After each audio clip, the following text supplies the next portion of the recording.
Yes, I can hear myself. Hello, my name is Chris. I am the publisher of GamesIndustry.biz. I'm delighted to host this final session of the day. This year celebrates 25 years of Frontier Developments, a studio that's, for most of its life, has been making games, hit games for the likes of Atari, PlayStation, Xbox, LucasArts, delivering games based on Roller Coaster Tycoon, Wallace and Gromit, and even Disneyland. But rarely has the term "they're just getting started" been more apt. Frontier has become one of the most important public businesses over the last 5 years. It's abandoned its work-for-hire past to become its own publisher, releasing big-selling games such as Elite Dangerous, Jurassic World Evolution, and Planet Coaster. And now it's moving into publishing third-party products too. To discuss this journey and to share some hard lessons, we have with us company CEO David Braben. Thank you very much. And thank you, everybody. Thank you for joining us. It's been great to see the self-published success you've had in the last 6 years, I think. But up until the last few years, you were best known for your work-for-hire stuff. What took you so long to make the change? Was it that work-for-hire was just a safer place to be?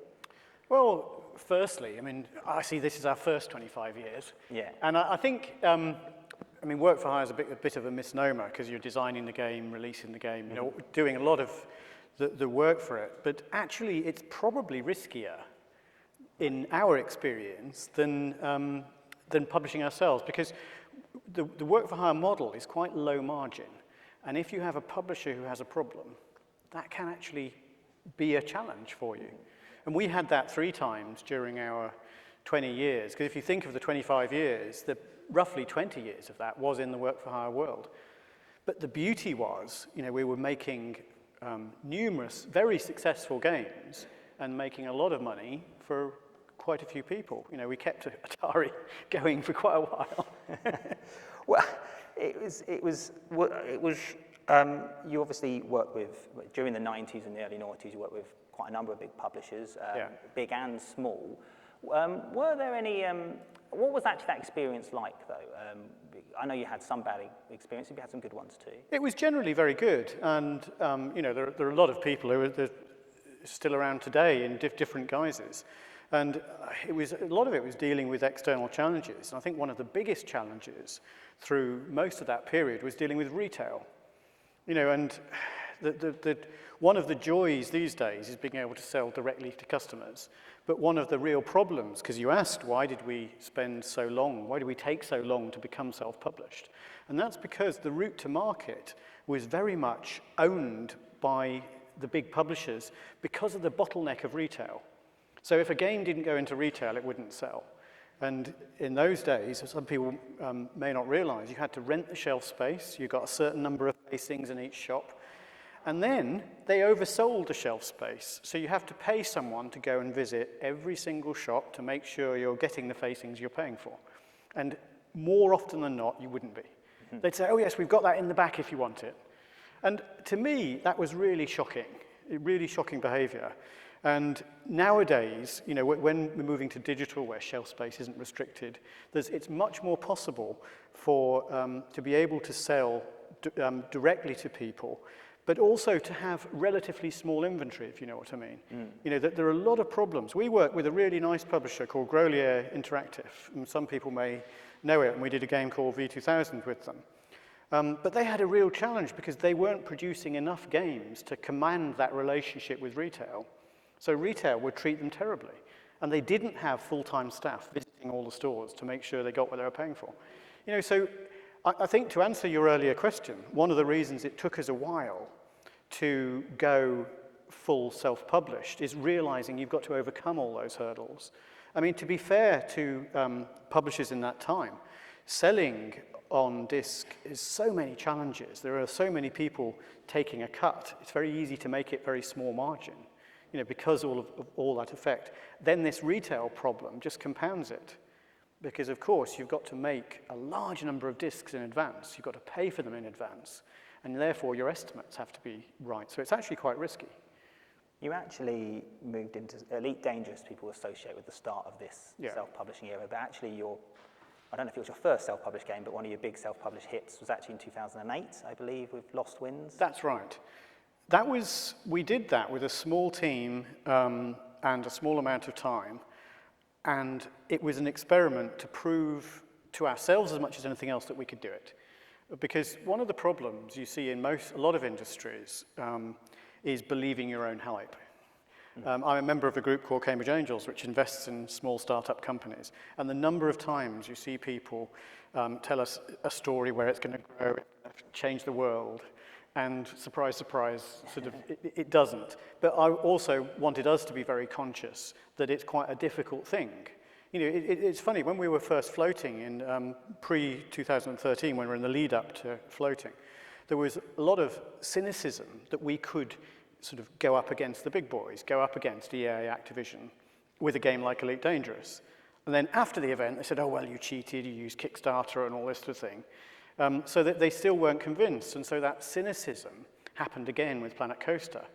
You know, they're saying, why can you compete when you've got a new, it's not a known brand, you know, you're doing a new game, new IP, why would that succeed? You know, show us that you can be lucky a second time. You know, and then Planet Coaster was a big success, and you know, it did very, very well for us. And I think it's only then that the city and other people became a little bit less cynical towards us. You know, and I think it's that sort of approach, because when we first started talking to brokers about floating, almost every one of them mentioned companies like IDOS and SCI from the old days, because they'd had, you know, they got long memories and they got very burnt fingers. Whereas I'd like to think that we've trailblazed for other people who've then floated since and been very successful with it. You know, people like Codemasters, Team 17, Sumo, and good luck to them. But we met we had that really hard challenge. How did you break them down then? Well, we didn't. What happened is, just by doing what we say over and over a quite a long period of time, they started to see, oh, actually, maybe it does work. You know, maybe people in this business are a bit more reliable, a bit more, you know, not very, you know, the whole thing that people kept saying was, oh, it's a hit-based business, it's random, you roll a dice. You know, but we've had, so far, we've had 3 out of 3 that have done very well. In the 90s, you you moved into having from 1 team to 3 teams. Was that part of this sort of, to show you have consistency, so you're spreading your bets a bit? Yes, I mean, that was in response to worries, the thing I mentioned before about publisher stability. Mm-hmm. If you're 1 team, you're very vulnerable to anything changing under your feet. Mm-hmm. And one of the problems with this business, as I'm sure most of the audience know, is if you need to find a new deal, it takes a while to get that deal in place. And when you're a big company, that's a lot of mouths to feed. And, you know, as sort of CEO, I remember thinking, well, all right, we've got cash for X months. And you think, therefore, we've got to get another deal within X minus a bit months, or we're in trouble. Yeah. And that is a real worry. Whereas if you have multiple teams, there is an amount of overlap, and the risk is actually proportionately less. Talking about, going back to what you were saying a minute ago about sort of when you floated in 2013 and the idea of bringing some confidence into the city. In the last 12 months, maybe a bit longer, we have seen some nervousness from that sort of side of the, from that world. Share prices seem to have fallen across the board, across a number of games companies. Some planned flotations didn't happen, for instance. What did you make of all that? The city is surprisingly mood-based. You would like to think they've got spreadsheets that work out the value of things, but there is definitely a sort of sentiment that goes up and down within the city. And I think, yes, we see our share price go down one day and up another day. There's not been any news, there's not been any change. You just end up, it's like a sort of ship at sea, you end up just riding the waves. And it could be something that is a complete misconception. They go, oh, you know, I don't know, the release of this thing is going to completely change the industry. You know, some of the announcements that Google made in respect to Stadia, which to me, the more companies essentially pouring money into our industry, the better, because it gives us more outlets to our games and potentially broadens the audiences. But some of the city people saying, you know, listening to some of the things that were said, saying, oh, this is going to transform the industry, therefore it's risky, therefore the stock price should fall. I see. Okay. Well, we're sort of talking quite a little bit about what recent history. Let's go back to the start. Actual fact, Frontier, I think, was 94, but you go back much further, early 80s. Frighteningly, yes. 38 years, I think it is now. We often romanticize those 1980s eras. There was the original indies and about all the opportunities that arise and how it's relatively similar to how it was a few years ago in the indie boom that we've seen recently. Is that fair? Is that right? No, I don't think so. I mean, certainly, obviously, there are things that are parallel. But one of the things that history does is it sort of contracts. You know, we all think of the 80s as having, or 70s, lots and lots of great music. Actually, there was loads of rubbish music. We only remember the good music. And I think games are the same. You know, that there were loads of rubbishy games. And we just remember the milestone games that have stood the test of time.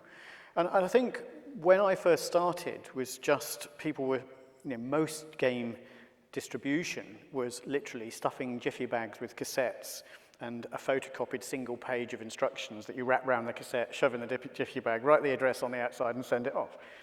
You know, and then at that point in the early 80s, we were just seeing publishers getting off the ground, but it was all very amateurish.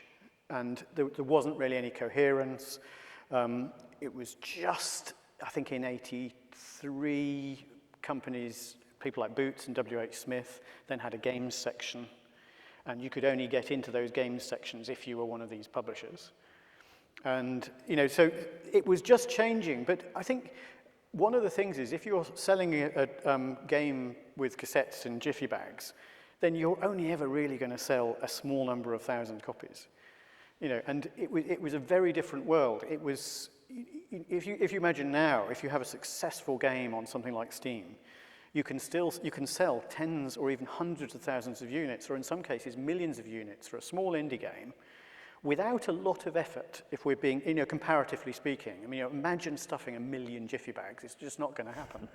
You know, just imagine storing 1 million jiffy bags. You know, there's a huge volume, and I think that's the difference. You know, the perception of the time then was a bit like now, but it wasn't. Because the other thing is, it was actually really hard to make a game. People sort of forget that. You know, the so-called retro games that we see now, most of them from that period were written in assembler. So you really had to know what you were doing. There were almost no games tools around. You know, if you look at the really high-quality tools that exist today, you know, Unreal, Unity, and then all of the other supporting tools that you can use, like the 3D art packages, are really, really good. In the early 80s, there were none, and then something like Deluxe Paint came along, you know, and it just, each year there was something new that made the process easier. But you were still writing in assembler. There were still no real game creation tools until probably the mid to late 90s. You know, so it wasn't as rosy as people make out, and I think it was quite a struggle to make the games. But that, in a sense, is what created them. I mean, people have said, well, with Elite, what if you had more memory? And actually, part of the constraint makes you create. You know, a constraint is often a part of the creative process, and if you're unconstrained, then actually, you may not produce that sort of beautiful idea that you might do otherwise. So is it better now, or? I think now is the best time there's ever been. Even, you know, because I've heard a lot. Indies say, "Oh, we've missed the boat. We should have been a few years ago." But it's always been a bit like that. There's always been something that was a few years ago that was great. But if you look now at the kinds of deals you can sign up for, I mean, a few years ago, people forget, actually, it was quite hard to get your game on Steam if you're an indie. You know, there was the whole Steam green light thing, and so there were challenges. What people really mean is if you did get your game on Steam 2 or 3 years ago, it was much more likely to sell huge numbers, and that is true. So what I'm really trying to say is that the world is continually changing. Just because one dimension of it was better a few years ago doesn't mean it's necessarily better overall. You know, nowadays, you've probably got the best chance of getting your game made than ever before. But remember that now, the other difference in the 80s is the internet is really cruel. If you produce something that's rubbish, within 10 minutes, the world will know it's rubbish, because the internet works like that. If you produce something that's great, then there's often a deafening silence. You have to work hard to say, look, this is great. And then maybe word of mouth. People seem to love, there's a lot of, if something's really negative and a bit weird, people like, that just goes around social media really quickly. In the 80s, there were quite a few games that were made that actually sold quite well that were rubbish. Mm-hmm. I don't like to not go. I'll mention a game because it's Rise of the Robots, for example. Massively advertised everywhere, and yet the game wasn't very good. And it looked lovely. That was the trouble. And by the time people realized it was rubbish, it already sold masses. Whereas these days, that wouldn't happen. No. People would look on YouTube and they go, oh, it's a bit rubbish, I'm not going to buy that. Does that mean it's easier, it's harder? Is it a bad thing that if you make a bad game, it gets found out?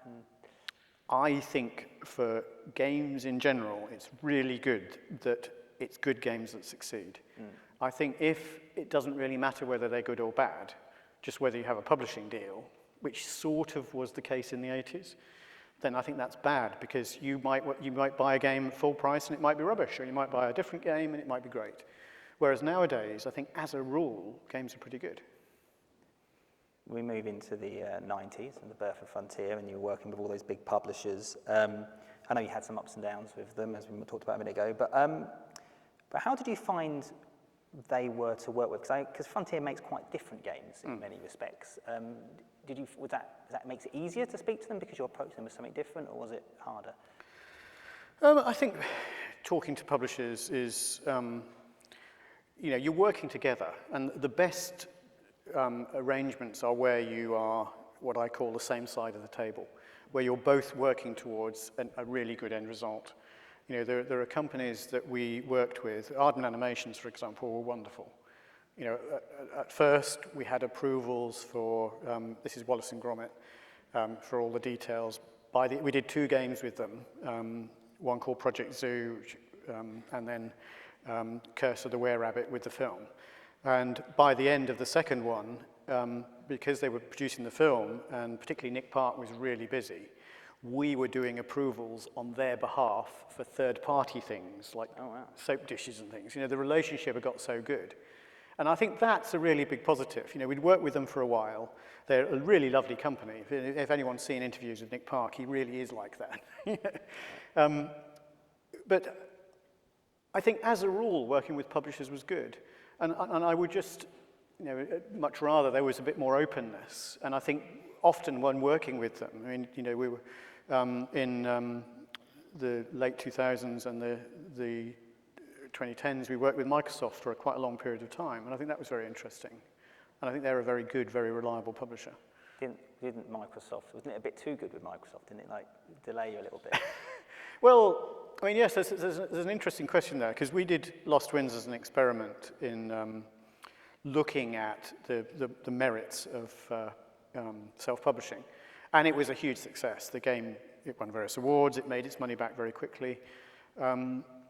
And it proved to us, yes, we could self-publish our game, and it was there right at the start of the first console digital service we were.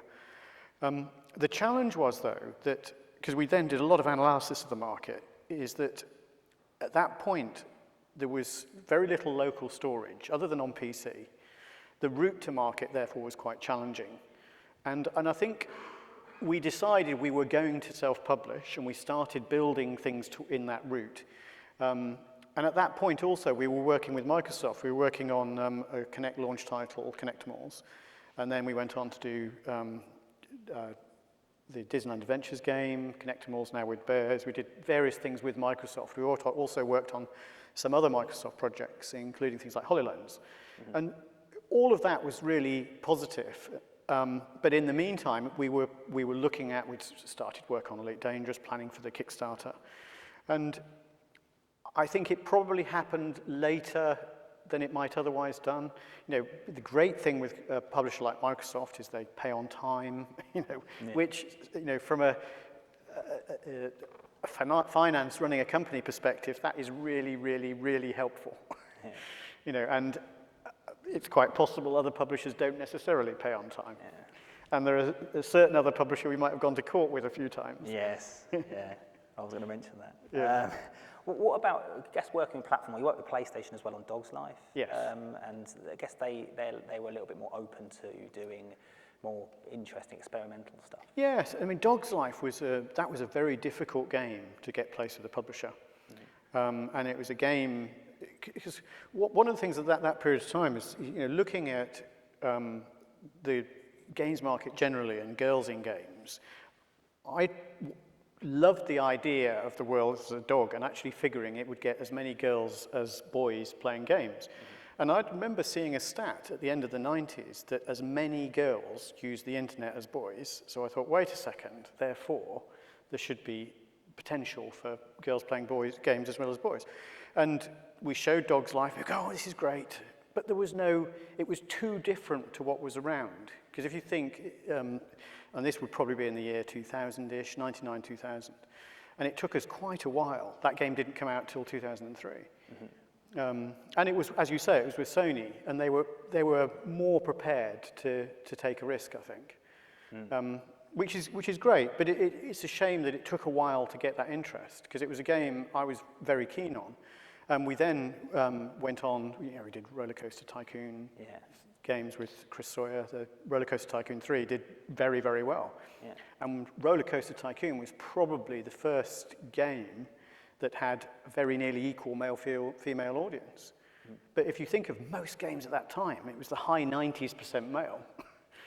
I was going to ask about Roller Coaster Tycoon, obviously, because it was particularly the third game, obviously, you worked on entirely by yourself. I remember when I joined MCV, which was back in 2007, it was still in the charts, that game. And it was 5 years after it came out. I think it stayed there for a good few years after that. We hit number 1 more than 10 years after it was released, because when we dropped the price and went into the budget charts, which I think was 2013, 2014, I've got a copy somewhere, we went back up to number 1. So I think that, because speaking of Dog's Life, if you imagine games age being measured in dog years, that game was it came out in 2004, Roller Coaster Tycoon 3, and we were criticized at that point by Atari of all people, because we supported pixel shaders. Now nowadays, everyone unless your game's super retro looking, you're going to use pixel shaders because they're a wonderful tool. But when we were first working on that in Roller Coaster Tycoon 3 in probably early 2003, the cheapest workstation that had pixel shaders was about $10,000, possibly even £10,000 to buy.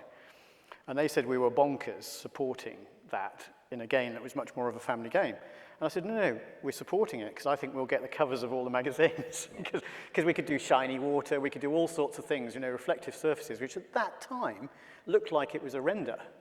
Almost anything with a reflection in was a render. It wasn't going to be live graphics. Everything was flat shaded at that point.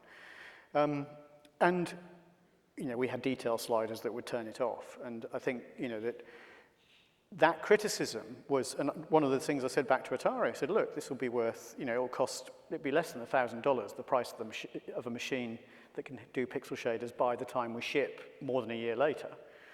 And it was. But the point is, a year after that, it was probably $500. Moore's Law is our friend. And I think that's one of the things that future-proofed Roller Coaster Tycoon 3 and kept it looking good.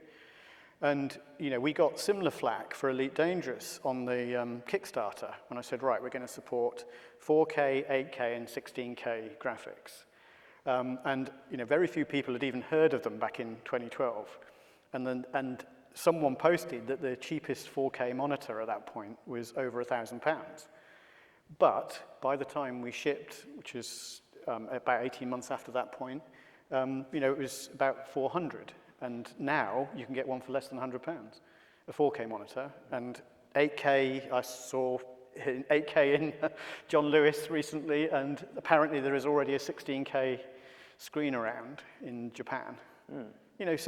But again, the reason there is, for those of you who've come to see Frontier stands at shows, we can print the size of the stands from screenshots. We don't need to get an artist to draw something at 16K resolution. Because the assets can cope with it. So what I'm really trying to say is often something that sounds bonkers one year, a few years later, becomes the norm. seems like a genius foresight. No, it's actually because it's really hard to retrofit. Same with, if we'd have done Roller Coaster Tycoon 3, flat shaded, it would look horrendously dated by now. If you think of a lot of the other games of that period that didn't support pixel shaders. I remember people complaining, saying, I can't move I've got a really fancy machine, I can't move the sliders all the way to high. Yeah. For those, there'll be people in the room, I'm sure, that perhaps may not have the time or the technical resources, perhaps, of Frontier to do 16K elite games. Is there anything else that you do that you've done to sort of future-proof these games to keep them, particularly now that they're all games as a service? I think trying to see, games being timeless is really important. And, the one way people do it is by getting a unique look. It doesn't have to be photorealistic. If you've got a unique look that can survive the test of time, that's also fine. One of the things that we thought carefully of with Planet Coaster and now Planet Zoo is whether we make the human guests look photorealistic or whether we stylize them.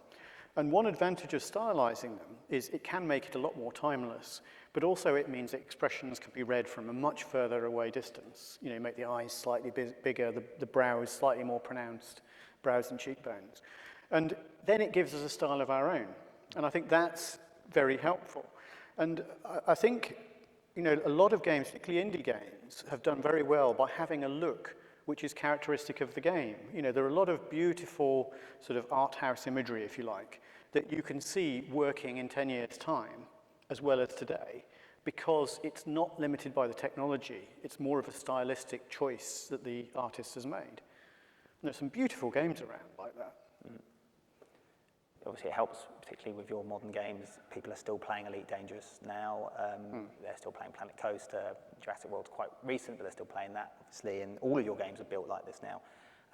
How has that changed the business of Frontier? How has that changed things for you? Well, I think one of the great things from Frontier's point of view, and this is the other reason, there are the 4 games now that are publicly visible, and there is a lot more that people don't know about. It seems to be back on now. But also, we're now publishing other people's games, which gives us... Shall I just speak loud?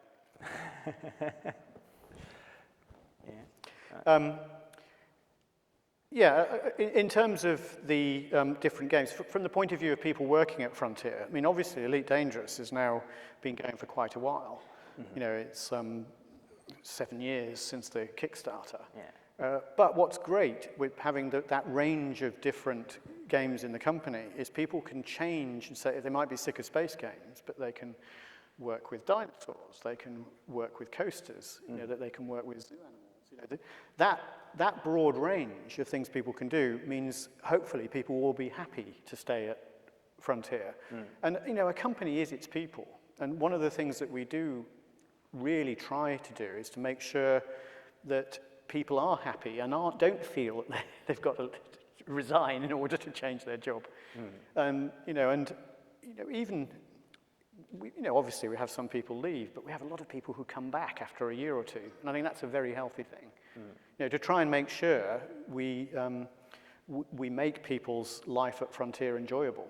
We just moved into a new building with a canteen, which has been absolutely great. So, but for those in the audience, if you want to come and see us, please do.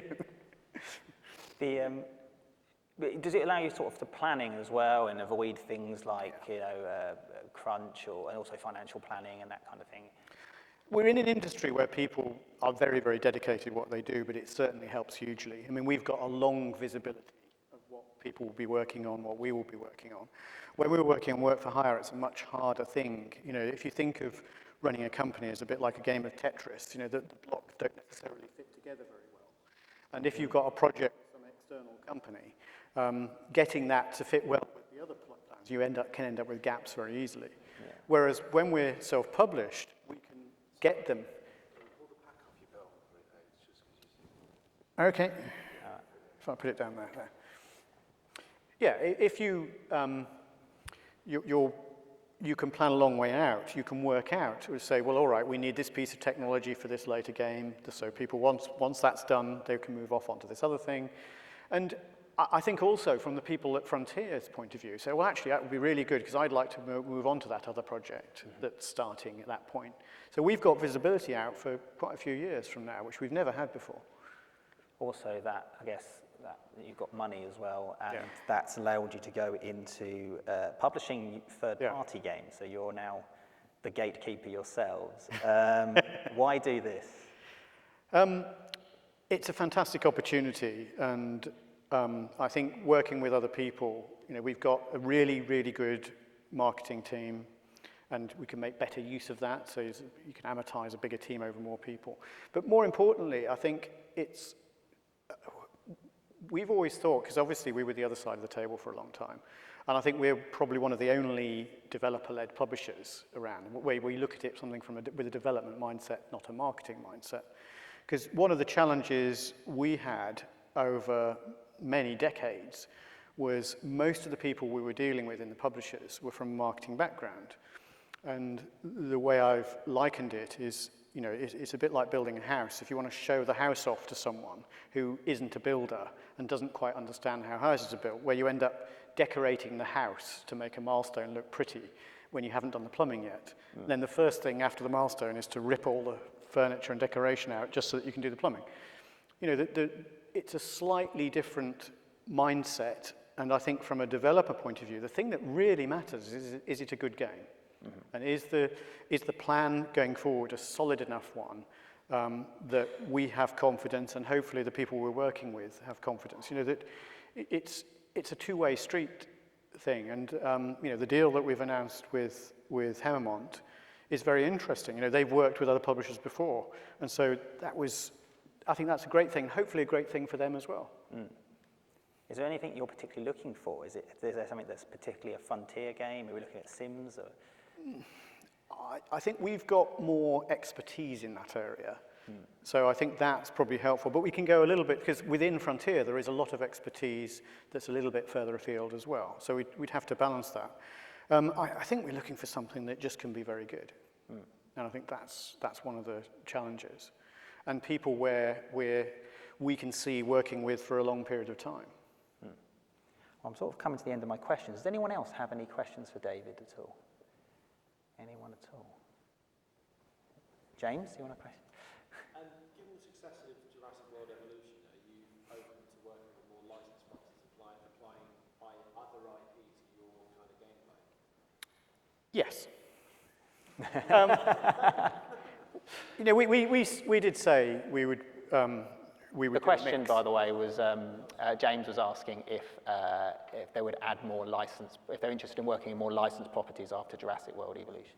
Yeah, so we did announce that we've got another licensed property coming, and there will be a mix. And it's the right. If you look at our history pre-Float, we did a mix. We did some like Disneyland, like Wallace and Gromit, and we did some original like Dog's Life, and that is a healthy thing, having a mix going forward, because obviously the ones which are our IP have a long-term value, but also building a relationship with people like NBC Universal is a really good thing for us long-term. Because the other thing is to think about the games industry in its wider context, as an entertainment industry, because we, as an industry, have actually been quite disruptive to particularly TV. Because if you look at a lot of screen time has moved away from TV, particularly to games via things like YouTube. And, all of these things, I think, you look at the opportunities for the future that we have. When you look at interactive content, I think that is massive and really interesting as well. Any more questions at all for David? Can't see anywhere. There one here. One at the I think who's next? Oh, there's a couple down here. Hi, David. Frontier has always been a very sort of technologically advanced company. I'm thinking things like the animation system in Dog's Life, working with Connect in the early days. What are the technologies kind of on the horizon that you think are kind of really interesting from a development perspective? Well, I think all technologies have some interest. That the key ones are which are going to end up as being quite niche, even though they're interesting technology. We saw that a little bit with VR.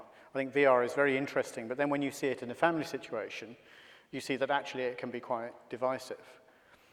I think from the perspective of our industry, I can see AR being very big, but I think it's going to take quite a long time. I think we're probably 4 or 5 years away. And that's because it's when the device you're using AR on disappears and are made by people like Gucci and Ray-Ban rather than Microsoft and Sony. That, you know, if you look at Google Glass, for example, people were very embarrassed wearing those on a tube train. And I think that's the test. Would you wear one on a tube train and not feel self-conscious? But then what it can do is quite life-changing, not because of the games, but because of all the other things that it does as well. And then it becomes a really good platform for games. But I think you would probably justify the purchase because it's not going to be cheap. Because much like with a cell phone, you know, these days you can spend £1,000 on them. And it's just sort of thinking of that, sitting within other fields. I think, you know, other technologies that are interesting to us, it's very interesting to see streaming services, how they will affect the games industry, but that's probably only going to be really for metropolitan cities, at least for the next few years. And I think there are some challenges to do with how big an install base they have in the data centers that will cap the size of that marketplace. But I think there are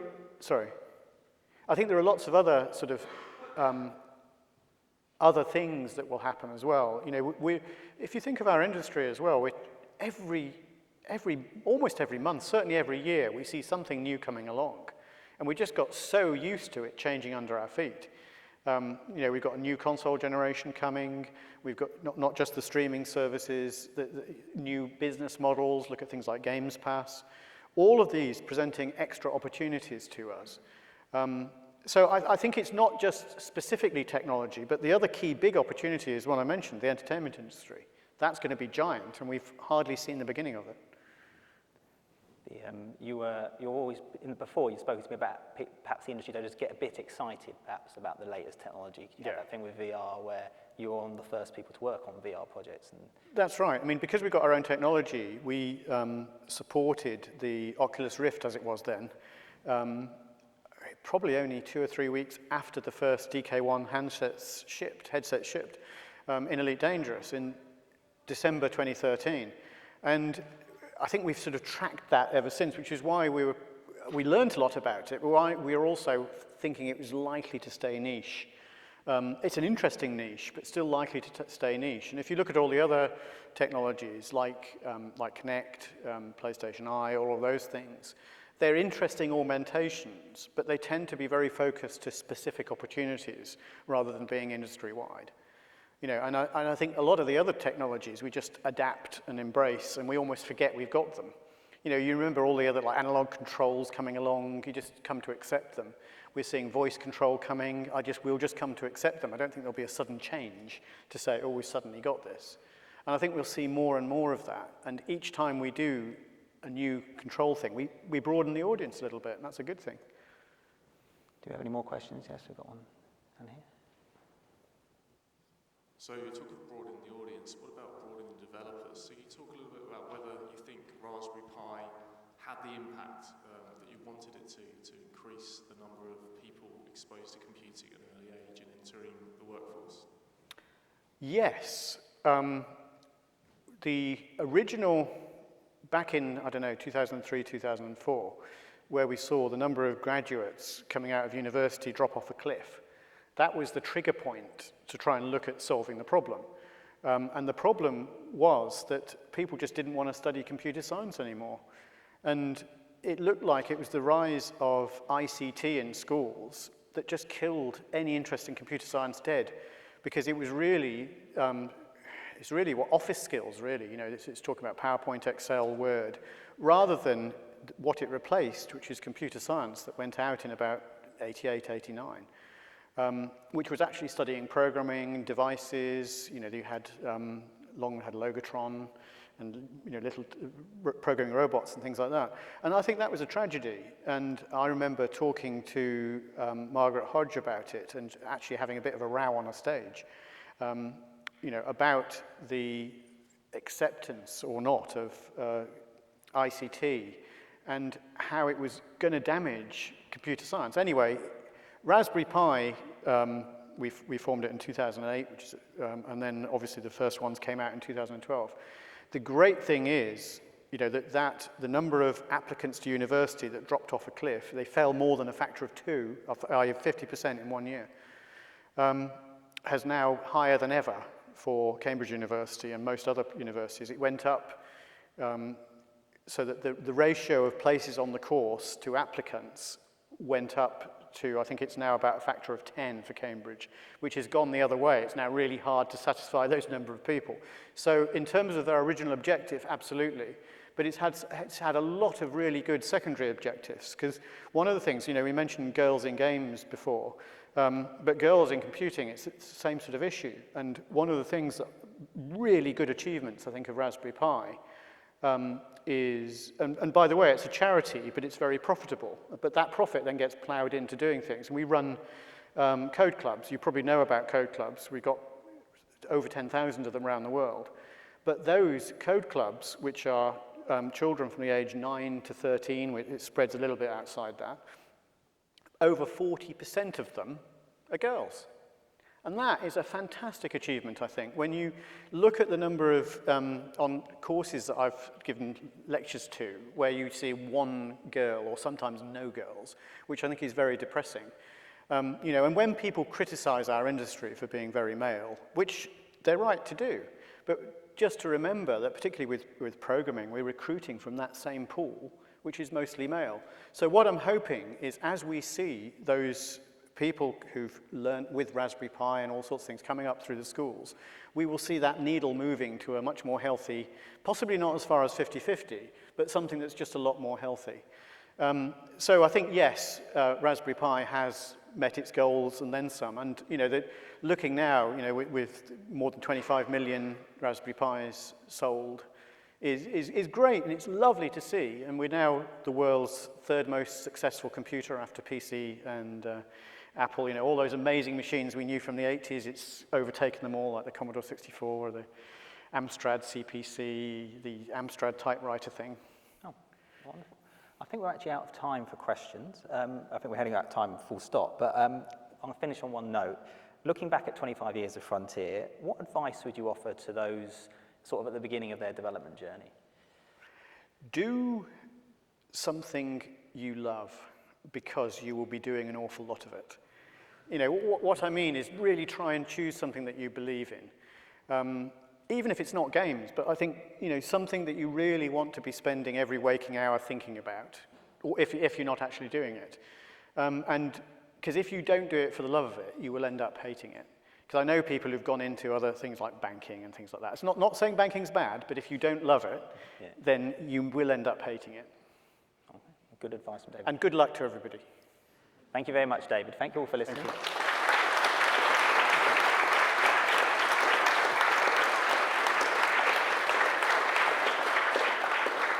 Thank you. I hope you have a good evening. Thank you very much.